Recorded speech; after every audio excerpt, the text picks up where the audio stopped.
You done now?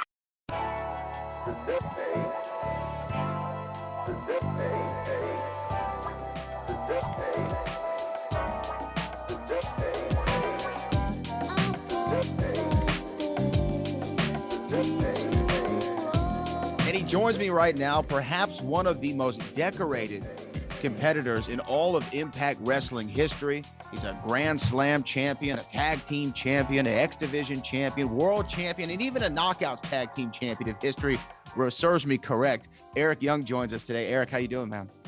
Yeah, that wimp AJ never won the women's titles. I hope he sees this.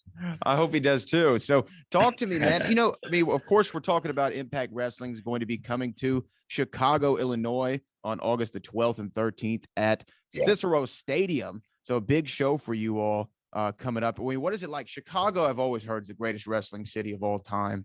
That's what everybody says, but also a tough crowd at times. How do you feel about Impact coming to Chicago? Yeah, I think it's no secret, even people that haven't wrestled there or haven't been to a live show, like you can see it and feel it through the TV. You know, there's just something different. I have no idea what it is. I wish I knew how to duplicate it in every city we went to. You know, every city's got their thing, and most of the crowds are good. For us, it's people that, the crowds aren't huge, but everybody there understands the product. They're there because they want to be. It's not some weird giveaway or some corporate guy that, oh, let's go see what this is about. It's people that are fans of pro wrestling and fans of the product. So it always works out great for us. But in Chicago, I mean, there's something about it, man. It's just the energy and the passion and just the knowledge and, the history of wrestling in the city. There's something different about it. I've known that from the first time working here, which was several years ago. And we're pumped to be bringing Emergence and Second City Slam here on August 12th and 13th. And wrestling in front of a crowd like that, that energy gives you energy. If you're sick or you're, maybe one too many vodkas the night before, those go away pretty quick when you get in front of a crowd like that. And to speak to kind of, you mentioned just how it has a different energy. Do you have to tailor, like if you've worked, say, a town before, we're in Houston, Texas right now, but if you've worked the town before, do you tailor your kind of, I don't want to say performance, but do you tailor your presentation differently based upon the city? Yeah, I think a little bit. You mean, it starts with, the set and the lights and the design of all of that. It starts with that, and then on top of that, it's the design of the card and, how do you start and where do you go second and what do you put third and what follows, this match and what follows that match and how do you lead into the main event. There's a science to all of it, and there's a right and wrong way to do it. Book would be able to back me up on this. It's, there is, you're wrestling in certain places and you have certain roles in those certain places because you're trying to build the story of the show towards the main event. And in Chicago, there's pockets of the United States where it's not territorial anymore. Like there's not territories, but like certain things work in certain states and certain things don't. What I know about Chicago fans, like you said, they can be harsh. If you're lazy, they will let you know. Like there is no second gear. You're in overdrive or you're being booed. And there's part of me that loves that. They're just saying, like, we spent our money and we're wasting our time coming down here. Time is money and we want to be entertained in whatever way that is. And the cool thing is, I know without a doubt, if someone comes to the show, Impact just right now is just there's just a momentum. There's just this real life, real burning momentum and kind of it's not like desperation, but it just feels like we're trying to top it each time. And the momentum is real, and wrestling guys, fans can feel it, wrestlers can feel it, production people can feel it. And it's a drug. That kind of feeling, we don't want it to go away. We want to keep, I want more of it, and the more of it I can get, the better. You've been with Impact Wrestling, since the infancy, since the early days. And I was actually just telling Book the other day about Impact Plus and how great of a service it is. It's really worth every penny to go back and watch some of those old matches and relive the Asylum years into the early Impact Zone and things of that nature. But you hit something on here that I kind of want to get your opinion on about the momentum that Impact has. To me, Impact feels right now like it did in those 2000, 2002 through 2005 years, where you have your established stars, but there's such a great crop of Impact originals, whether that's, the Jordan Graces of the world, the Josh Alexanders, the Mooses, sprinkled in with veteran presence like you. Do you see a similarity between those years and these years? Yeah, definitely. There is a very similar kind of energy. And at that point, we were like working our way towards, Spike and being a prominent part of that network. And the numbers were kind of growing. And, we have Kurt Angle come over. We had Christian on his own volition choose to come over. Later on Booker and Steiner and Kevin, and we had real life pro wrestling star power sprinkled in with these who's who of the wrestlers that everybody wants to see, and Daniels and Joe and Beer Money and me and AJ and Motor City Machine Guns. Like, if you look at that roster at that point in time, I think, maybe not diehard, but a casual fan that just watches the WWE, or somebody that doesn't understand what was going on there, like, oh, it's just some cheap imitation, whatever. And now you look, and like 3/4 of the people on that roster are the top stars in the business, and it's really cool to see. And I believe that's happening all over again right now. The guys that are cutting their teeth and they're starting to establish themselves, guys like Steve Macklin and Trey Miguel, Speedball Bailey, Ace Austin. These guys are young. You mean, like, Ace Austin could be my son and it wouldn't even be weird. That's fucking nuts. I don't know if we're allowed to swear, but That's it's fine. nuts. It's nuts. I don't know what happened. I blinked and I'm the old guy. But yeah, like, that's happening. That organic thing is happening all over again. And it's really cool to be part of kind of the second turn of it, and I understand that the production value isn't the WWE, and I understand that sometimes the crowds don't look as impressive. And the truth is like, all the wrestlers can do is do the work and provide a show, and then those people tell their friends, and their friends tell their friends, and that's how you grow something like this. It doesn't happen overnight, but I promise you that it's happening. I'm there. I'm at every show, and I'm cognizant, and I'm paying attention to all of it because it's important to me, and it's important to everybody that works there, that this place needs to be growing. So it's a good place. It's a viable place for people to make a living, and that's what it's turning into. And it's a beautiful thing to be part of.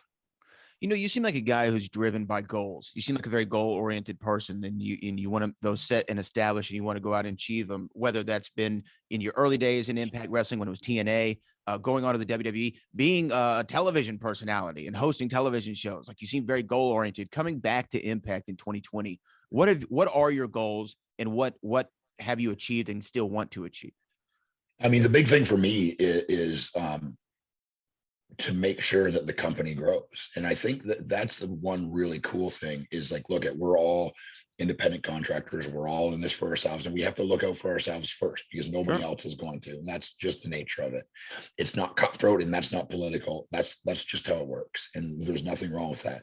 But what I can say about being here for over the last 2 years is, I think everyone here, almost to a fault, is aware that in order for us to do well, the company has to do well, right? The company needs to grow, and the things need to be done the right way, and they need to be done selflessly. And, I've been in Chicago away from my family for 2 days.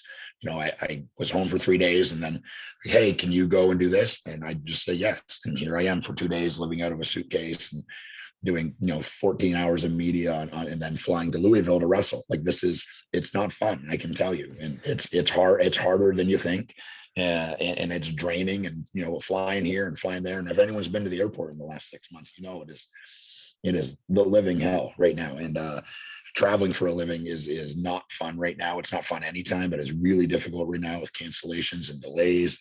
The cost of rental cars and stuff is astronomical. So it's really difficult. But what I know for sure is everyone here understands it, not to a fault, but almost everyone understands the company needs to do well, and you're going to have to sacrifice, and you're going to have to do things that you don't want to do, and you're going to have to do things that are necessary to grow this company, and everyone's doing them. And that's there is a real team mentality here, and Scott D'Amore has created a very special place to work.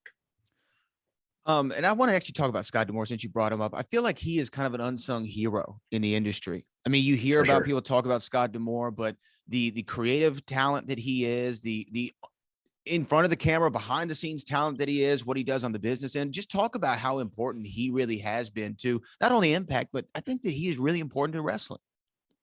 Yeah, I mean, for Impact, I can say my favorite quality of Scott is he's going to tell you the truth, whether you want to hear it or not. And Right. as a leader of people, and the person that has to decide things, that's the way you have to be. He's straight. He doesn't have time to beat around the bush, and you're going to ask him something and he's going to tell you what he thinks, whether you like to hear it or not. That's invaluable. He's a guy that I've known for, man, almost 30 years, and a guy that understands wrestling on an almost insane level, and understanding wrestling and understanding TV wrestling is two different things. And he knows them both because he's done them both. A very successful career in his own right. He was one of us at one point, so he understands the push and pull of that. But he's also a super successful businessman and understands the push and pull of that. And for me, having someone like that understands both sides, is responsible, is smart, is relentless. A lot of people here call him the Italian vampire because he doesn't sleep. He doesn't sleep. There's lots of people on this crew. Ross is another one that you could call Ross at any point and he answers his phone, and it's insane. I turned mine off. No one's calling me at 4 o'clock in the morning. I don't have any answers for you. But yeah, he's a great guy to work for, man. And he's going to make decisions, going to piss some people off, and that's the part of being a leader and being in that position. You're just not going to make everybody happy. But he has created something very special here, man. Very, very special. I've been in a lot of different locker rooms. I've been here for a long time in a lot of different iterations and a lot of different leaders. It has never been better than it is right now. I can tell you that there's lots of people in the two other companies that don't like going to work. I'm not going to name names, but I know that it's real. I've got hundreds of really good friends that work in both companies, and they're miserable. Hey, you got to love what you do and you got to love where you work. Sometimes those two don't go together. So it's a privilege to have that. Again, we have Impact Wrestling brings 2 nights of high energy action packed pro wrestling to Chicago, August 12th and 13th, emanating from the Cicero Stadium. And that's Impact Emergence and Second City Slam. Booker tells the story. He and Undertaker did a show, and then after the show was over, they're at the bar. They're both in their early mid-40s, and they turn to each other and they say, "Why did it take us so long to figure this out?" Right? Yeah. Why did it take us so long to figure this out? Now you said you're the old man in the locker room, the old guy, to use your words, right? You're sitting there and seeing all these young kids, and you have figured it out, for lack of a better term. What is the advice that you give to them? For me, it's the classic thing of, and I think, Taker and Booker would probably say the same thing, is you just can't know what you don't know. And their experience can't be taught. There's no book. Like, I can't say, hey, I've got experience, and explain things to you. And then you're like, oh, and then all of a sudden you have the experience, right? It can't be passed on. It can only be obtained by doing these things. And it's invaluable. I think at 25, I was like, oh yeah, I got this figured out. And I look back now, like I'll see like on the Impact Plus app or something, some match of, in Team Canada, and I do something like, oh God, why did I? What was I thinking? Why would I do that? And but at that point, confidence is a huge part of what we do. And it maybe the most important thing is belief in self. If you don't believe in yourself, how can you expect a fan to believe in you? So, I definitely believed in myself, but I look back now and say, like, if I knew then what I know now, I mean, like, there would be no limits to where I could have gone. I know I wouldn't change any of it. I've loved my journey. I've seen the card from every single angle. I think singularly, I have maybe one of the most interesting views on the wrestling business, especially the TV side, because I have done everything. I mean, there is no arguing. I'm the opening match. I'm the popcorn match. I was the main event. I was the job guy. I was wrestling women before it was a thing. I've done tag. I've done X Division. I've done gimmick matches. I've been in 10 different factions. I was in the NWO for like 6 weeks. It was wild. It's wild, all the amount of different things that I've done. And part of that is just like, I refuse to say no. And I refuse to think that I can't do something. it's belief in myself and belief in the people around me that are going to help me to do those things. So yeah, if they came to me with something and said, hey, do you think you could do this? Yep.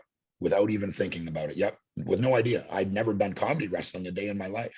When they came to me in like 2005, 2006, hey, we want you to do this comedy thing where you're scared and you're paranoid and whatever. And I'm like, well, how paranoid? And they're like, as paranoid as you want to be. So off I went. And Shakespeare, right? Yeah. Wild stuff. Oh man, it's incredible. Again, Impact Wrestling, 2 nights, August 12th and 13th in Chicago. You can get tickets available here very soon. Emergence and Second City Slam. And also, guys, really go out there and get Impact Plus. It's just such a fun service. I sat and watched the first Asylum pay-per-view the other day, and I was blown away because I'd never seen it before. And it was fun to see Jackie Fargo kick off Impact Wrestling. So Eric Young, you really have done it all in the business. Hall of Fame legacy, of course. And thanks so much for making some time for us today. And we can't wait to see what y'all bring to Chicago. Appreciate it, man. Yeah, thanks for the time.